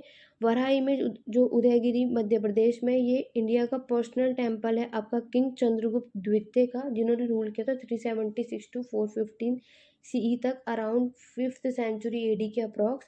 तो रॉक कट एलिफेंट एट डोली हम देखेंगे सबसे पुराना आर्ट और आर्कियोलॉजिकल स्ट्रक्चर है, ठीक है। तो इसलिए ये आपका ऑप्शन करेक्ट था, इसको नोट डाउन कर सकते हैं, अदरवाइज स्क्रीनशॉट ले लो, क्योंकि यहाँ जो एक्सप्लेनेशन मैंने बताया ना, यहाँ से भी क्वेश्चन आपके एग्जाम में आपको देखने को मिलेगा कि महाबलीपुरम जो मैंने भी आपको ऊपर डिफरेंस बताया, तो याद रखो महेंद्र वर्मन फर्स्ट, ऊपर मैंने पल्लव किंग बताया था, तो वो राजा कौन था जिसके टाइम पर देखने को मिलता है, तो महेंद्र वर्मन फर्स्ट था। तो ये चीज़ें भी वहाँ पर आपसे एग्जाम में आपको पूछी सकती है। ये मत सोचो कि मैंने जो आपको क्वेश्चंस कराए यही आएगा, जो मैं आपको एक्सप्लेनेशन करा रही हूँ, डिटेल में जो बता रही हूँ, वहाँ से भी क्वेश्चन बन सकता है, ठीक है। सेम क्वेश्चन कुछ भी नहीं आता, कभी कभी सेम आ जाता है, बट उसी को घुमा कर भी पूछ सकता है, ठीक है। बाकी तो आप लोगों ने जितना अच्छे से पढ़ा होगा, जितनी अच्छी प्रैक्टिस की होगी, तो ही आप इन क्वेश्चन को आराम से कर पाओगे। नेक्स्ट क्वेश्चन ये रहा आप सभी के सामने। एक बार जल्दी से वीडियो को लाइक शेयर कर दीजिए, अभी थोड़ा सा और टाइम लगेगा, क्योंकि मैंने आपको बहुत सारे इंपॉर्टेंट क्वेश्चंस यहाँ पे रखे हुए हैं, आपको ऑलरेडी बताया हुआ है। तो एक बार जल्दी से वीडियो आप सभी को पसंद है लाइक शेयर करो, और जितने भी स्टूडेंट मेरे चैनल पर फर्स्ट टाइम है, जल्दी से चैनल को सब्सक्राइब कर लीजिए, बेल आइकन प्रेस कर लीजिए। मेरे टेलीग्राम चैनल का लिंक डिस्क्रिप्शन बॉक्स में मिल जाएगा, दोनों टेलीग्राम चैनल को आप सभी को ज्वाइन करना है, ठीक है। आप उसको ज्वाइन कर लीजिए। अगर आपको PDF चाहिए, क्विज हम वहाँ करते हैं उस, और या बुक या प्रीवियस ईयर क्वेश्चन पेपर के लिए आप PDF वाला टेलीग्राम चैनल को ज्वाइन कीजिए। कोई भी डाउट और क्वेरी है तो आप दूसरे टेलीग्राम को चैनल को ज्वाइन कर सकते हैं। क्लियर हो गया? आगे बढ़ते हैं। निम्नलिखित में से किस हाल ही में शास्त्रीय भाषा का दर्जा दिया गया था? Which one of the following was given classical language का स्टेटस रिसेंटली किसको मिला था? उड़ीसा, कोंकणी, भोजपुरी या फिर असमिया को? तो आपको क्वेश्चन आप सभी ने बहुत ध्यान से पढ़ा है, तो आपको यही पूछा कि शास्त्रीय भाषा का दर्जा जो है हाल ही में किसको मिला था, तो वो मिला था आपके उड़िया को, ठीक है। तो इस क्वेश्चन का राइट आंसर क्या होगा? Option number A. आगे बढ़ेंगे। यहाँ पर आप सभी देख सकते हो कि अगर हम उड़िया की बात करें, 20 फरवरी 2014 को केंद्रीय मंत्रिमंडल को मंजूरी देने के बाद शास्त्रीय भाषा का दर्जा पाने वाली देश की छठी भाषा ये बनी है। वेरी इंपॉर्टेंट, एग्जाम में ये चीज़ भी पूछी जा सकती है, ठीक है। UPSC लेवल तक के ये इतना हाई पूछा सकता है। उड़िया के इंडो आर्यन भाषा समूह में पहली भाषा के रूप में इस पर बिल किया गया था। इसकी शास्त्रीय भाषा को बनाने का मामला भी इस तथ्य आधारित पर हिंदी, संस्कृत, बंगाली और तेलुगु से कोई भी समानता नहीं है। क्लियर हो गया? इसके साथ अगर हम बात करेंगे, ओडिया संस्कृत, तमिल, तेलुगु, कन्नड़ और मलयालम के समान लीग में आ गया है, जिसे पहले ही शास्त्रीय भाषा का दर्जा दिया जा चुका है। तो ये भी आपके तेलुगु, कन्नड़, मलयालम, तमिल, संस्कृत में, और ये आपके 6th नंबर की क्लासिकल लैंग्वेज बनाई गई है। ये चीज़ें वेरी इंपॉर्टेंट है। मैंने यहाँ पर इंग्लिश और हिंदी मीडियम दोनों ही लैंग्वेज में यहाँ पर लिखा हुआ है, ताकि आप बाइलिंगुअल है, किसी को कोई भी प्रॉब्लम ना है और आपको ये सारी चीज़ें क्लियर होती जाए। आगे बढ़ेंगे नेक्स्ट क्वेश्चन की तरफ। नेक्स्ट क्वेश्चन में आप सभी से पूछा है कि भारत की संस्कृति और परंपरा के संदर्भ में कलारीपयट्ट क्या है? आपके ऑप्शंस है, ये एक शैव धर्म का एक प्राचीन शक्ति पंथ है, जो कि अभी भी दक्षिण पंथ के कुछ हिस्से से प्रचलित है। सेकंड है, ये एक प्राचीन शैली का कांस्य और पीतल का काम है, जो अभी भी कोरोमंडल क्षेत्र में दक्षिण भाग में पाया जाता है। थर्ड ऑप्शन है, ये नृत्य नाटक का प्राचीन रूप है और मालाबारी के उत्तर भाग की एक जीवित परंपरा है। फोर्थ ऑप्शन है आप सभी का कि ये दक्षिण भारत के कुछ हिस्से में एक प्राचीन मार्शल आर्ट का एक जीवित परंपरा है। तो जल्दी से कमेंट कर बताइए कि इस क्वेश्चन का राइट आंसर क्या होगा। क्या को जो कलारी पट है, ये ट्रेडिशन क्या है, ये भारत की संस्कृति और परंपरा है, ये क्या है? तो अगर हम बात करेंगे आपकी कलारीपयट्टू की, तो यह it is a ancient form of dance drama and a living tradition the northern part of Malabar. तो मालाबार का ये एक डांस फॉर्म है, एक लिविंग ट्रेडिशन है। तो इस क्वेश्चन का राइट आंसर आपका ऑप्शन नंबर सी होता है। आगे बढ़ेंगे अपने नेक्स्ट क्वेश्चन की तरफ। नेक्स्ट क्वेश्चन में आपसे पूछा गया है कि a community of people called Mangariyars is well known for there. Manganiyar नामक लोगों का एक समुदाय उनके लिए प्रसिद्ध है। आपके ऑप्शन है, उत्तर पूर्वी भारत में मार्शल आर्ट के लिए, उत्तर पश्चिम भारत में संगीत परंपरा के लिए, दक्षिण भारत में शास्त्रीय गायन संगीत के लिए, या मध्य भारत में पितृका ड्यूरा परंपरा के लिए। अगर हम बात करेंगे जो कम्युनिटी ऑफ पीपल है, जो आपके लोगों का ग्रुप है, मंगनिया लोगों का। तो ये क्या था, ये है आपका म्यूजिकल ट्रेडिशन है आपके नॉर्थ वेस्ट इंडिया का। तो इस क्वेश्चन का राइट आंसर क्या होगा, ऑप्शन नंबर बी। क्लियर हो गया। आगे बढ़ेंगे नेक्स्ट क्वेश्चन की तरफ। नेक्स्ट क्वेश्चन ये रहा आप सभी के सामने, और आपको इस क्वेश्चन में बताना है, जो चीन का यात्री था युआंग हु, जिसने भारत का दौरा किया था, ने उस समय भारत की सामान्य परिस्थितियों और संस्कृति का दर्जा किया था।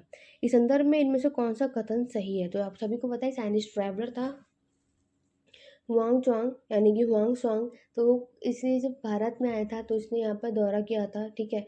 तो इसमें से आपको 4 स्टेटमेंट दे रखे हैं और आपको बताना है इसमें से कौन सा कथन सही है।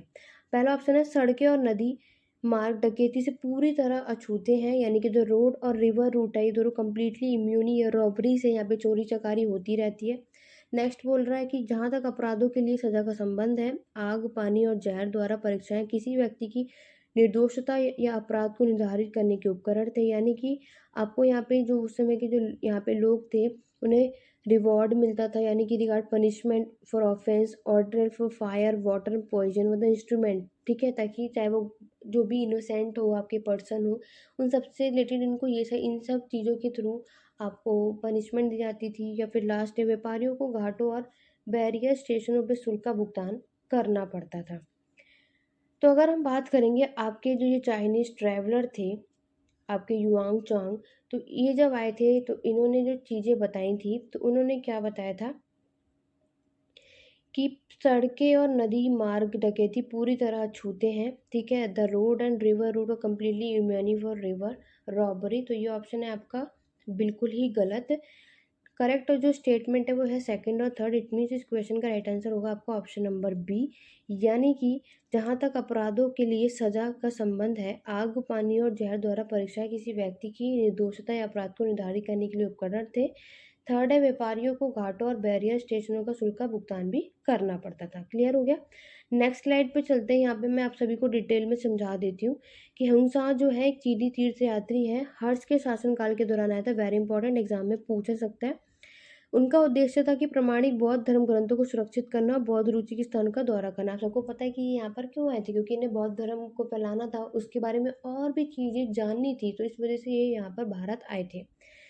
यहाँ पर आपको यहाँ पे बोला कि स्टेटमेंट जो है बहुत ही ज़्यादा कन्फ्यूजन है, वो है कि हुआंगसांग को स्वयं कई बार लूटा गया था। क्योंकि देखो पहला स्टेटमेंट भी एक तरीके से देखा सही है, क्यों, क्योंकि आप सभी ने हम सभी ने ये पढ़ा था जब हम स्टार्टिंग में पढ़ते हैं कि वो खुद ही जब भारत आया था तो उसको भी लूटा गया था, ठीक है। लेकिन जब ये प्रीवियस ईयर क्वेश्चन पेपर है, लेकिन इसके आंसर की बात करें तो सेकंड और थर्ड था। बाकी वो स्टेटमेंट पहला भी सही है, लेकिन वो पहला भी गलत कहा था, क्योंकि वो पहला भी ऑलरेडी इसलिए सही था क्योंकि ये ऑलरेडी जब ये खुद भारत आया था तो इसके साथ भी चोरी चोरी चकारी हुई थी, ये खुद लूटा गया था, ठीक है। उन्होंने बताया कि 4 परीक्षण जिनके द्वारा किसी अपराधी व्यक्ति को बेनुगाई अपराध का निर्धारण किया जाता है, वो था जल, अग्नि, तौलने से और विष से। ये स्टेटमेंट बिल्कुल सही था। थर्ड ऑप्शन है, वांगसंग ने बताया था कि उस समय कर हल्के थे, यानी टैक्सेस आपके कम थे, और व्यापारी फेरी और बैरियर स्टैंडों पर हल्के शुल्कों के भुगतान करने के बाद अपनी उपज और माल का अदली बदली करते थे, ठीक है। यानी आपके जो बैरियर स्टेशन थे, फेरियर्स थे, आपस में चीज़ों को बदलते थे, यानी बाटा सिस्टम का काम चलता था, टैक्सेस भी कम थे, ठीक है। पहला वाला स्टेटमेंट भी सही कह सकते हैं, वो गलत नहीं है, लेकिन इसमें भी क्या है आपका डाउट है, ठीक है, क्योंकि आंसर की वाली बात है। बाकी आप सभी को क्या लगता है, आप सभी मुझे कमेंट करके ज़रूर बताइएगा विद एक्सप्लेनेशन के साथ। आगे बढ़ेंगे नेक्स्ट क्वेश्चन की तरफ। नेक्स्ट क्वेश्चन में पूछा है, इनमें से कौन सा सिंधु घाटी सभ्यता के लोगों की विशेषता है। आपके ऑप्शन है, उनके पास बड़े बड़े महल और मंदिर थे, वे नर और नारी दोनों देवता की पूजा करते थे, उन्होंने युद्ध में घोड़ों के द्वारा खींचे गए और रथों की नियोजित किया था। आप सभी ने इंडस वैली सिविलाइजेशन को बहुत अच्छे तरीके से पढ़ रखा है। सिंधु घाटी की सभ्यता हिस्ट्री जिसके पास है उसको ये टॉपिक ना पता हो, ये तो मैं मान ही नहीं सकती। मुझे पता है कि इस क्वेश्चन का आंसर आप सभी करेक्ट देने वाले हैं। आप सभी को पता है द पोजेस्ट ग्रेट पैलेस एंड महल, तो यहाँ पर बड़े बड़े महल और मंदिर थे ही नहीं। मंदिर तो तब बनाया जाता तब किसी देवी देवता की पूजा होती होगी, जब यहाँ पे कोई देवी देवता था ही नहीं तो टेम्पल बनाया नहीं गया। इतनी सबका पहला स्टेटमेंट बिल्कुल गलत है। दूसरी अगर हम बात करेंगे, वह नर और नारी दोनों देवता की पूजा करते थे, बिल्कुल सही है। प्रेस्ट किंग और आपकी मदर गॉडेस थी, तो ये स्टेटमेंट बिल्कुल करेक्ट है। उन्होंने युद्ध में जब घोड़ों का एविडेंस ही नहीं मिला तो रथ खींचने के लिए इसमें तो कोई वो ही नहीं है। इट मीन सबका थर्ड स्टेटमेंट भी गलत है। इट मीन इस क्वेश्चन का right answer option number B होगा और ये आप सभी का करेक्ट होगा, ठीक है। इस तरीके के क्वेश्चन भी पूछे जाते हैं, इसलिए मैंने एक आध ईजी क्वेश्चन भी रखे हुए हैं। यहाँ पर आप नेक्स्ट स्लाइड पे देख सकते हो, मैं ऑलरेडी लिखा है कि आपको टेम्पल और रिलीजन का कोई भी एविडेंस देखने को मिलता ही नहीं है। सेकेंड हम अगर बात करें मदर गॉडेसेस और आपके शिव की पूजा होती थी, ठीक है, ये सारी चीज़ें आप ऑलरेडी जानते हो। थर्ड मैंने आपको बताया कि हड़प्पन जो है वो हॉर्स से फेमिलियर थे नहीं, क्योंकि उन्हें goat, buffalo, ox, elephant, dog, camel, ये सारी चीज़ें हमें इंडस की जो सील्स थी उन पे एविडेंस देखने को मिलती, लेकिन हॉर्स का कोई भी एविडेंस देखने को नहीं मिलता है। क्लियर हो गया। आगे बढ़ेंगे नेक्स्ट क्वेश्चन की तरफ। उस क्वेश्चन में किसी को कोई भी डाउट नहीं होगी, इतना मैं आप सभी को जानती हूँ। ये क्वेश्चन की बात करें तो ये क्वेश्चन मैंने एक बार ऑलरेडी वीडियो में कराया हुआ है, बस इनका गलत था, इसलिए क्वेश्चन मैंने फिर से रखा हुआ है। आशा करती हूँ कि अब आप इन सभी क्वेश्चन का आंसर मुझे बिल्कुल करेक्ट बताने वाले हैं। अगर हम बात करें कि कुछ बौद्ध रॉक कट गुफाओं का चैत्य कहा जाता है जबकि अन्य को विहार कहा जाता है, दोनों के बीच में क्या अंतर है ये आपको कमेंट करके बताना है। जल्दी से कमेंट करके बताइए कि कुछ बौद्ध रॉक कट गुफाओं को चैत्य कहा जाता है और जबकि कुछ को विहार कहा जाता है। इसमें से दोनों में अंतर क्या है। विहार पूजा का स्थान है जबकि चैत्य भिक्षु का निवास था। चैत्य पूजा की जगह है या फिर विहार भिक्षुओं का निवास है, या फिर चैत्य गुफा के दौर छोर पर स्तूप है जबकि विहार हॉल अक्षय है, या दोनों के बीच में कोई भी भौतिक अंतर नहीं है। तो जल्दी से कमेंट करके बताइए कि इसमें क्या कहना है। जो बुद्धिस्ट रॉक कट है आपका केव वो से चैत्य है और जबकि आपके जो कुछ वो विहार कहा जाता है। अगर हम बात करेंगे तो चैत्य की पूजा की जगह है, ठीक है, चैत्य is a place of worship. अगर हम विहार बात करें तो वो जगह है जहाँ पे भिक्षुओं का निवास होता था, जहाँ पे मॉन्क्स रहते थे। इस क्वेश्चन का right answer option number B है। क्लियर हो गया। आगे बढ़ेंगे। यहाँ पर आप नेक्स्ट स्लाइड पे देख सकते हो, बौद्ध वास्तुकला में मुख्य रूप से चैत्य, विहार, स्तूप और स्तंभ शामिल है, ठीक है। बुद्धिस्ट के आर्किटेक्चर में क्या क्या शामिल है, आपके चैत्य, विहार, स्तूप और स्तंभ। वेरी इंपॉर्टेंट है, एग्जाम में ये भी चीज़ें पूछी सकती हैं, जिसमें से दो टाइप्स के डिस्टिंक्ट आर्किटेक्चर हैं। एक तो आपकी केव में चैत्य और विहार, ठीक है, चैत्य और विहार सबसे ज़्यादा इंपॉर्टेंट है। चैत्य वो जगह है जहाँ पर बुद्धिस्ट की वर्शिप होती थी, विहार वो जगह जहाँ पे मॉन्क्स रहते थे, ठीक है। वेरी वेरी इंपॉर्टेंट है। चैत्य की पूजा स्थल बौद्ध की ये जगह थी और विहार वो जगह जहाँ पे भिक्षुज रहते थे। आई होप अब आपको ये क्वेश्चन बिल्कुल भी कभी भी किसी भी एग्जाम में है तो आप लोग गलत करके नहीं आने वाले। आगे बढ़ेंगे नेक्स्ट क्वेश्चन की तरफ। नेक्स्ट क्वेश्चन की अगर हम बात करेंगे, स्टूडेंट लाइक शेयर करना बिल्कुल भी मत भूलना। जो भी अभी ऐड हुए हैं या कोई जिसने भी अभी तक नहीं किया, एक बार जल्दी से लाइक शेयर कर दीजिए, क्योंकि आप सभी को पता है इस क्वेश्चन को बनाने में, इसको रेडी करने में मुझे बहुत समय लगा। आप सभी के लिए मैं इतनी मेहनत करती हूँ, तो आपको सिर्फ मुझे सपोर्ट करना है। 1 सेकंड लगेगा वीडियो को लाइक शेयर करने में, तो एक बार जल्दी से आप सभी वीडियो को एक बार लाइक शेयर कर दीजिए, फिर हम अपने क्वेश्चंस को आगे कंटिन्यू करते हैं। तो अभी तक आशा करती हूँ आप सभी ने वीडियो को लाइक शेयर कर दिया होगा, जो भी मेरे चैनल पे नए उन्होंने सब्सक्राइब भी कर लिया होगा। तो चलिए आगे बढ़ते हैं।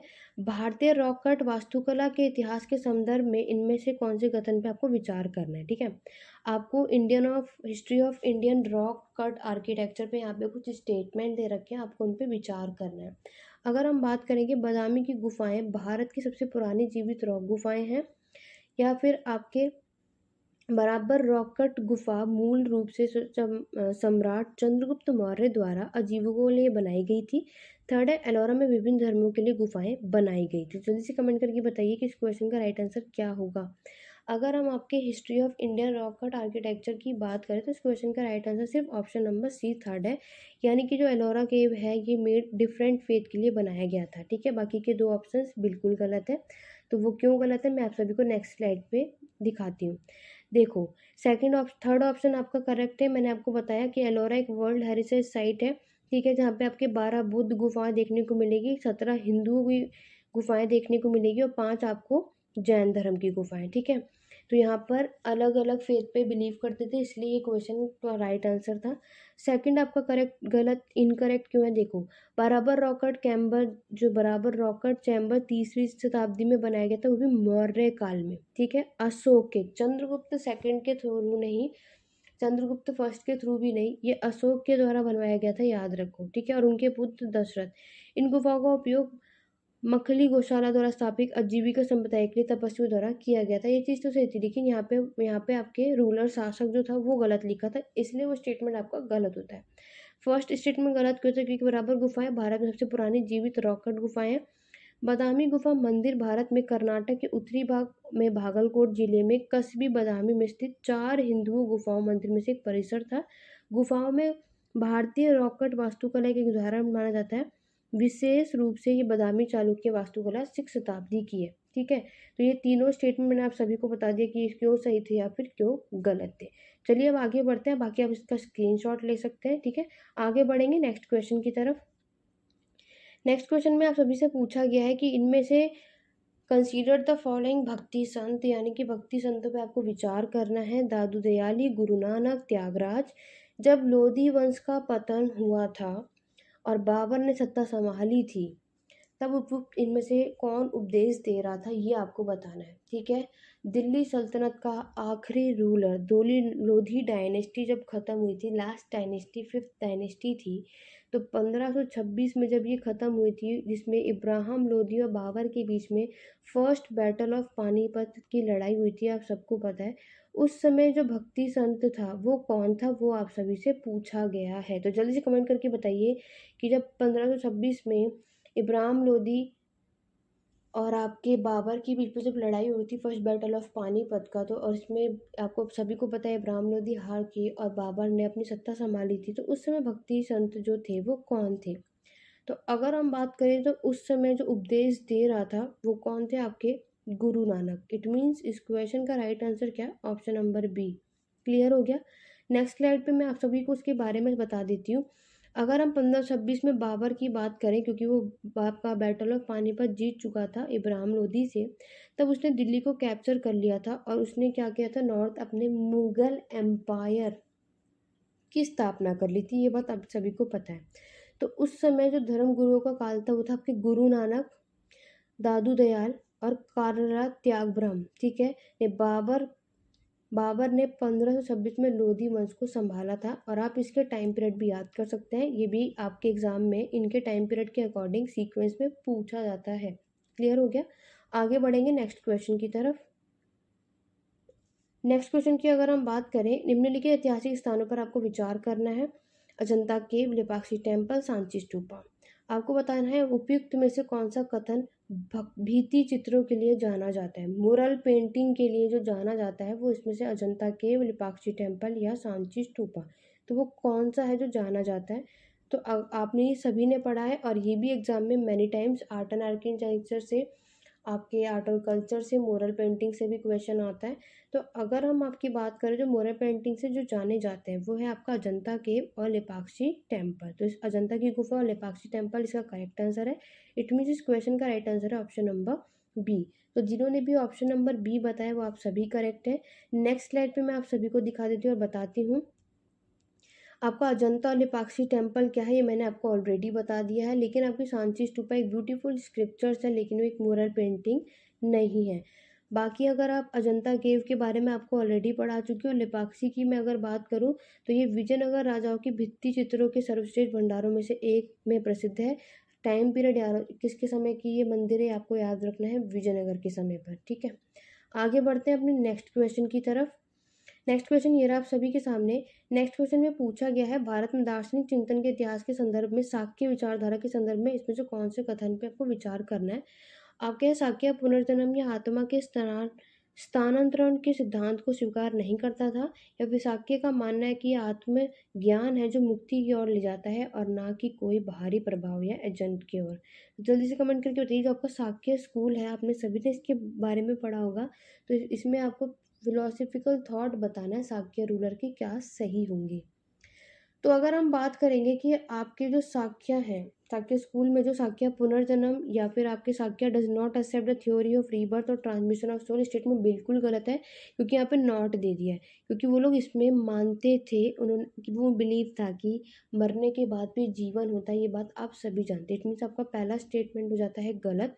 दूसरा स्टेटमेंट है कि शाक्य का मानना है कि आत्मज्ञान है जो मुक्ति की ओर ले जाता है, ना कि कोई बाहरी प्रभाव या ये स्टेटमेंट बिल्कुल सही है। इट मीन्स इस क्वेश्चन का right answer option number B है, क्योंकि आप सभी जानते हैं, हमने इतिहास पढ़ा, स्टार्टिंग में आपने देखने को मिलता है कि हाँ ये लोग मरने के बाद भी जीवन में बिलीव करते हैं।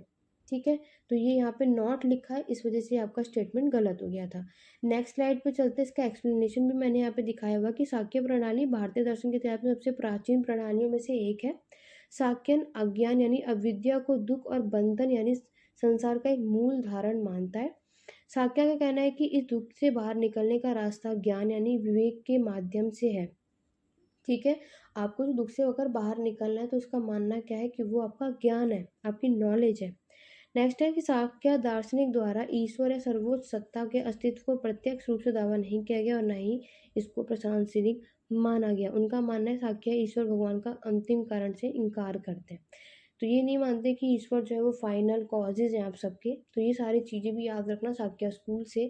अदरवाइज आपने इस टॉपिक को नहीं पढ़ा तो उसको ज़रूर कीजिए, यहाँ से भी आपको क्वेश्चन देखने को मिलते ही हैं। आगे बढ़ेंगे नेक्स्ट क्वेश्चन की तरफ। नेक्स्ट क्वेश्चन ये आप सभी के सामने, और नेक्स्ट क्वेश्चन में आप सभी से क्या पूछा गया है, आपसे पूछा गया है कि भगवान बुद्ध की छवि को कभी कभी भूमि स्पर्श मुद्रा नामक हाथ के इशारे से दिखाई देता है, ये किसका प्रतीक है। आपके ऑप्शन है, बुद्ध ने पृथ्वी को मारा पर नजर रखने और मारने को ध्यान को परेशान करने के लिए रोकने के लिए बुलाया। सेकंड है, बुद्ध ने मरे के प्रलोभना के बावजूद अपनी पवित्रता और शुद्धता को देखने के लिए पृथ्वी का आह्वान किया था। थर्ड ऑप्शन इज, बुद्ध ने अपने अनुयायियों को याद दिलाया कि वह सभी पृथ्वी के उत्पन्न होते हैं और अंत के पृथ्वी में विलीन हो जाते हैं और इस प्रकार यह जीवन क्षणभंगुर है। ठीक है, last one is, both the statement A and B are correct, यानी आपके जो दोनों ही स्टेटमेंट ए और बी हैं वो बिल्कुल करेक्ट। तो जल्दी बताइए और इसको बहुत ध्यान से पढ़िए, बहुत से स्टूडेंट के लिए नई चीज़ होगी, कुछ नया होगा। जल्दी से इसको आराम से पढ़िए और बताइए कि इस क्वेश्चन का राइट आंसर आप सभी का क्या होने वाला है।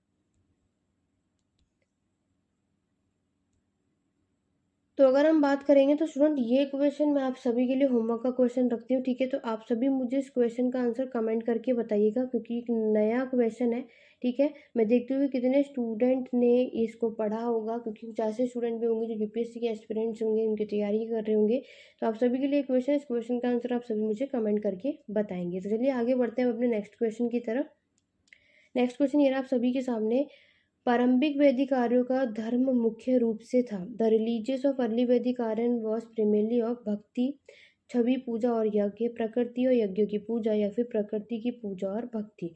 तो आप सभी जानते हैं कि अर्ली वैदिक आर्यन जो है वो सबसे ज़्यादा प्रियोरिटी, सबसे ज़्यादा जो पहले जो मुख्य थे वो मानते थे आपके प्रकृति और यज्ञ की पूजा यानी वर्शिप ऑफ नेचर और यज्ञ। इस क्वेश्चन का राइट आंसर क्या है, ऑप्शन नंबर सी।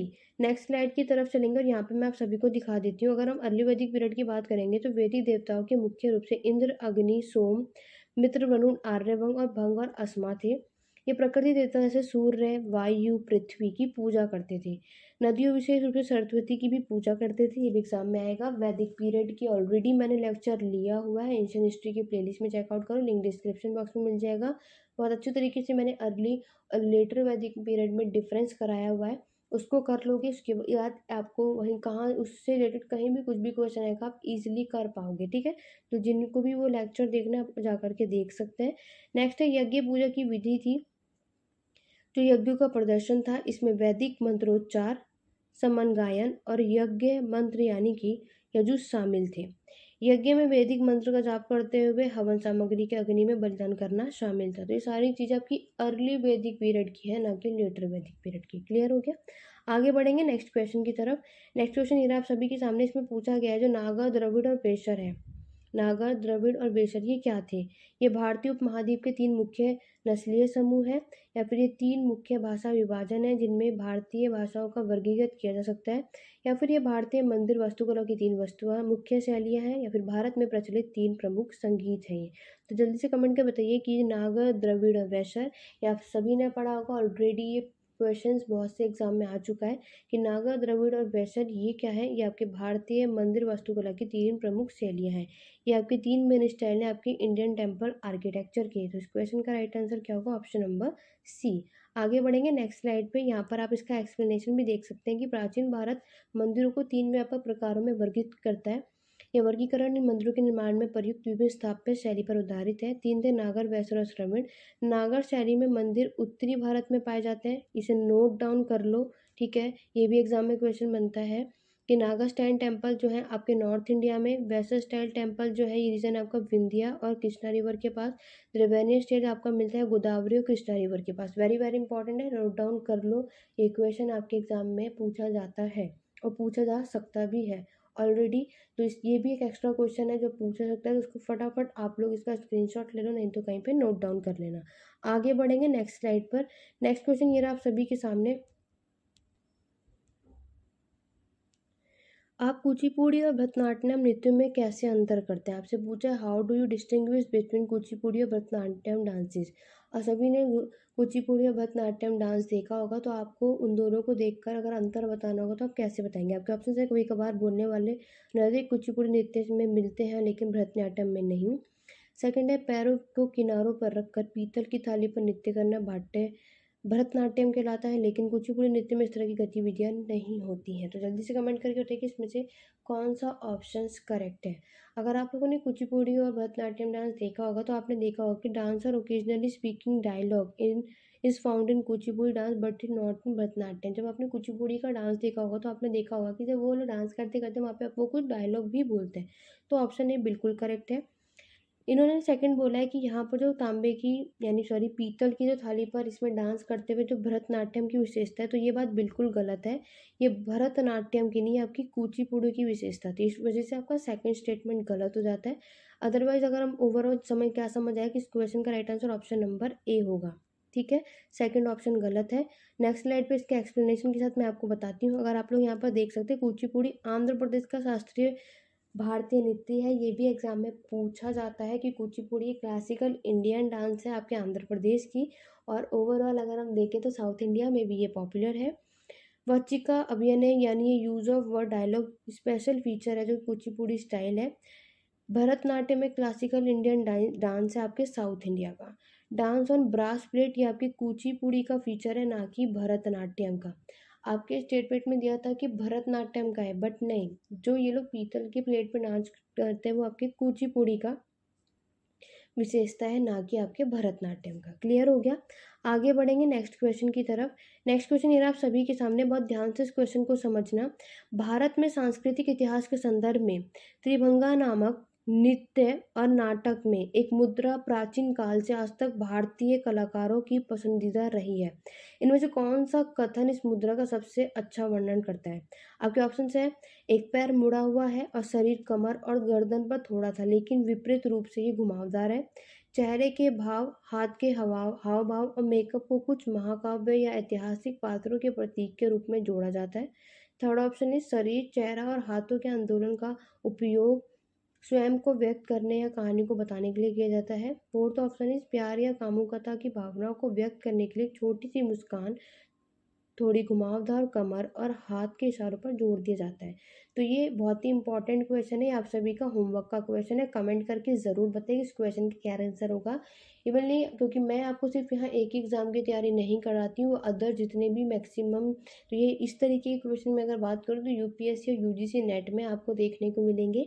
तो जो भी एस्पिरेंट्स यूजीसी नेट वाले हैं या जिनको हिस्ट्री में इंटरेस्ट है या जिन्होंने इसको पढ़ा होगा, यूपीएससी की प्रिपरेशन कर रहे हो, तो आप सभी से मैं चाहूँगी इस क्वेश्चन का आंसर आप सभी मुझे कमेंट करके ज़रूर बताइएगा।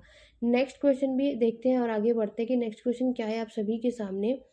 नेक्स्ट क्वेश्चन है, धर्म और रीता भारत की प्राचीन वैदिक सभ्यता के केंद्रीय विचार को दर्शाते हैं। ठीक है, आपके जो धर्म और रीत है, तो इसमें आपको बताना है ये आपके भारत की प्राचीन वैदिक सभ्यता को एक केंद्रीय विचार को दर्शाते हैं। इनमें से कौन सा विचार सही है देखना है। धर्म स्वयं को प्रति और दूसरों के प्रति दायित्व और कर्तव्य के निर्वहन की एक अवधारणा होती है। या रीत ब्राह्मण के कर्मकाज को नियंत्रण करने वाले मौलिक नित्य नियम था, और इसमें ये सब शामिल है। ये भी आप सभी का होमवर्क का क्वेश्चन है। आप सभी को इस क्वेश्चन का आंसर मुझे कमेंट करके बताना है, क्योंकि आज की वीडियोस में बहुत सारे क्वेश्चन है, तो आप सबके लिए मैंने होमवर्क का क्वेश्चन भी ज़्यादा रखा है। आइए बढ़ते हैं अपने नेक्स्ट स्लाइड पे। नेक्स्ट स्लाइड ये रहा आप सभी के सामने। सिंधु घाटी सभ्यता के संबंध में कौन से कथन पे विचार करना है, और आशा करती हूँ कि जितने भी मैंने आप सभी के लिए होमवर्क के क्वेश्चन रखे हैं, अभी तक 3 क्वेश्चन है और ये 4th क्वेश्चन है, तो टोटल आज की क्लास में आप सभी के लिए 4 क्वेश्चन है, और इन 4 के 4 क्वेश्चन के आंसर मैं कमेंट बॉक्स में चाहूँगी कि मैक्सिमम स्टूडेंट आप सभी मुझे यहाँ पे इसका आंसर देने वाले हैं। सिंधु घाटी सभ्यता के संबंध में इसमें से किसान पे जो कथन दिया स्टेटमेंट पे विचार करना है। ये मुख्य रूप से एक धर्मनिरपेक्ष सभ्यता थी और धर्म तत्व हालांकि मौजूद थे, ये दृश्य पर हावी नहीं थे। सेकेंड है, इस अवधि के दौरान भारत के वस्त्र निर्माण के कपास के उपयोग किया जाता था। यहाँ पे it was predominantly a secular civilization और ये एक रिलीजियस एलिमेंट है। Though present did not dominate the scene. Second is during this period cotton was use for manufacturing textile in India.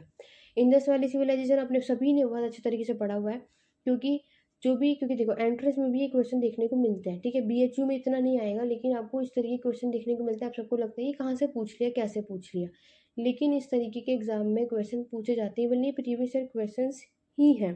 तो आप सभी को ये 4 क्वेश्चन आप सभी को मैंने दिए हैं। तो आशा करती हूँ कि मैक्सिमम एस्पिरेंट्स यहाँ पर मुझे इस चारों क्वेश्चन का आंसर कमेंट करके बताने वाले हैं। टेलीग्राम चैनल आप सभी ज्वाइन कर सकते हैं, लिंक डिस्क्रिप्शन बॉक्स में है। Instagram handle history edu point search कर सकते हो आप लोग, वहाँ से आप मुझे फॉलो कर सकते हैं। लाइक शेयर कमेंट करना बिल्कुल भी मत भूलिएगा। मेरे चैनल पे नए हैं, जल्दी से चैनल को सब्सक्राइब कर लीजिए। आगे ऐसे और भी इंपॉर्टेंट वीडियोज़ में जल्द से जल्द लेक्चर्स लेकर आने वाले इंपॉर्टेंट क्वेश्चन की, और मैं एडमिनिस्ट्रेशन भी आगे कराने वाली हूँ। जो नेक्स्ट वीडियो में आप सभी को बता दूँ, दिल्ली सल्तनत और मुगल एम्पायर के एडमिनिस्ट्रेशन से रिलेटेड मैं लेकर के आऊँगी, जिसमें मैंने पहले आप सभी को पढ़ाने वाली हूँ कि उनका एडमिनिस्ट्रेशन सिस्टम कैसा था, क्या था। उसके बाद मैं क्वेश्चन डिस्कस करने वाली हूँ। तो उस लेक्चर्स को देखने के लिए, उन क्वेश्चंस को करने के लिए जल्दी से चैनल पे बने रहिए। चैनल को सब्सक्राइब कर लीजिए, बेल आइकन ज़रूर प्रेस कीजिएगा। आज की क्लास कैसी लगी, ये क्वेश्चंस कैसे लगे और आप लोगों ने स्कोर कितना अच्छा करा, वो सब कुछ मुझे कमेंट करके ज़रूर बताइएगा, ताकि आप लोग मुझे शेयर करो कि आप लोगों की प्रैक्टिस कैसी चल रही है। और आप सभी से ये मैं यही चाहूँगी, आप सब मुझे कमेंट करके ये बताइए आप सबकी तैयारियाँ कैसी चल रही है आपके एग्ज़ाम के लिए। और आप सभी ये जो वीडियो देख रहे हैं, किस एग्ज़ाम की प्रिपरेशन कर रहे हो आप सभी, तो मुझे कमेंट करके ज़रूर बताना कि ये वीडियो आपके कौन से एग्ज़ाम के लिए हेल्पफुल है, आप किस एग्ज़ाम की तैयारी कर रहे हो, और आज का स्कोर आप सभी का कैसा रहा, और ये क्वेश्चंस आप सभी को कैसे लगे, आज की वीडियो कैसे लगी कमेंट करके ज़रूर बताइएगा। तो ये थे आज के कुछ इंपॉर्टेंट क्वेश्चन। वीडियो थोड़ी लंबी हो गई, लेकिन आशा करती हूँ आप सभी को ये बहुत ही हेल्प हुई होगी इस वीडियो के थ्रू। तो चलिए स्टूडेंट, आज की वीडियो में बस इतना ही। मिलते हैं अपनी नेक्स्ट वीडियो में। Thank you for watching.